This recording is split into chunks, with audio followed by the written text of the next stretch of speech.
नाभि के नीचे का वस्त्र गंगा जी में कभी भी मत धोइएगा। चाहे हो स्त्री और चाहे पुरुष, स्नान करने के तत्पश्चात आप सूर्य भगवान को अर्घ जरूर दीजिएगा। देखिए, आप गंगा जी में नहा रहे हैं या और किसी नदी में नहा रहे हैं, कौन सी दिशा की तरफ मुख हो, इसमें वर्णन है कि जिधर सूर्य हो उधर ही मुख करके डुबकी लगाइए। ये बात आपको नहीं पता होगा तो इससे स्नान की महिमा और ज्यादा बढ़ जाती है। जिस समय आप नहा रहे हो, शाम का समय तो पश्चिम में ही मुंह रखिएगा। सुबह समय है और अभी सूर्य उदित नहीं हुए हैं और आप पहले ही डुबकी लगा रहे हैं तो पूर्व की तरफ मुख रखिएगा। और फिर जिस दिशा में भगवान सूर्य नारायण है उधर मुख करके डुबकी लगाएंगे तो उस स्नान की महिमा बहुत ज़्यादा है। कितनी डुबकी लगाएं?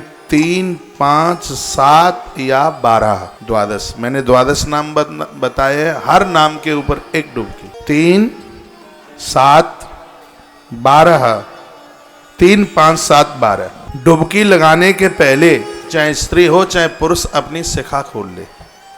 वर्णन है, चोटी खोल करके स्नान किया जावे, चाहे पुरुष की चोटी हो चाहे माताओं की। गंगा के जल में वस्त्र नहीं निचोड़े, बहुत बड़ी गलती हो जाएगी। नदियों में स्नान करें तो उसमें कपड़ा नहीं निचोड़े। जल में मलमूत्र का त्याग न करें, इससे व्यक्ति गूंगे और बहरे विकलांग बनकर अगले जन्म में पैदा होते हैं। अगले जन्म में नहीं होंगे तो ये इतना बड़ा अपराध करने पर किसी एक्सीडेंट में उसकी बाजू, उसका पाम घायल हो सकता है। ऐसा वर्णन अग्नि पुराण में किया है। वो शरीर के अंगों से विच्छेदित हो सकता है। इसलिए नदियों में मलमूत्र का विसर्जन करना अपराध नहीं, जघन्य अपराध है। यह गलती न करे। नदी में वस्त्र को धो करके उसको निचोड़े नहीं, वर्णन किया गया है। जल में मलमूत्र थूके भी नहीं और शौच काल का वस्त्र पहनकर तीर्थों में स्नान करना निषिद्ध है। शौच काल का मतलब जिससे लेट बाथरूम चले गए हैं और वही वस्त्र पहनकर, देखो अग्नि पुराण में वर्णन है कि वह वस्त्र पहनकर गंगा जी में डुबकी न लगाएं, नदियों में डुबकी न लगाएं, एक बहुत बड़ा अपराध हो जाएगा। मल विसर्जन करने के तत्पश्चात जो वस्त्र आप अपनी देह पर पहने हुए हैं, जिस वस्त्र को पहनकर किसी की उठावनी में गए,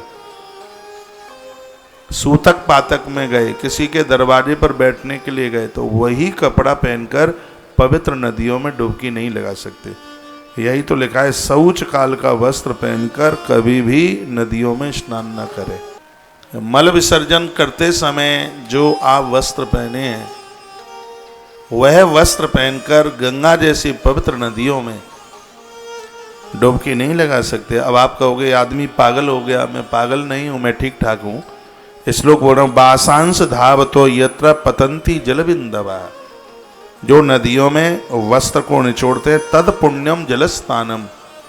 जितनी बूंदें निचोड़ते समय पानी में खत्म हो रही हैं, पानी में गिर रही हैं, समझ लो कि उतने वर्षों का तुम्हारा पुण्य क्षीण हो रहा है।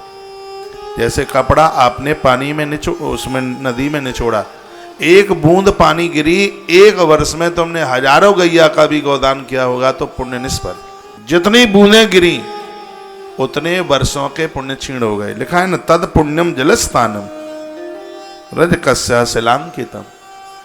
इसलिए बड़ा ध्यान रहे इन बातों।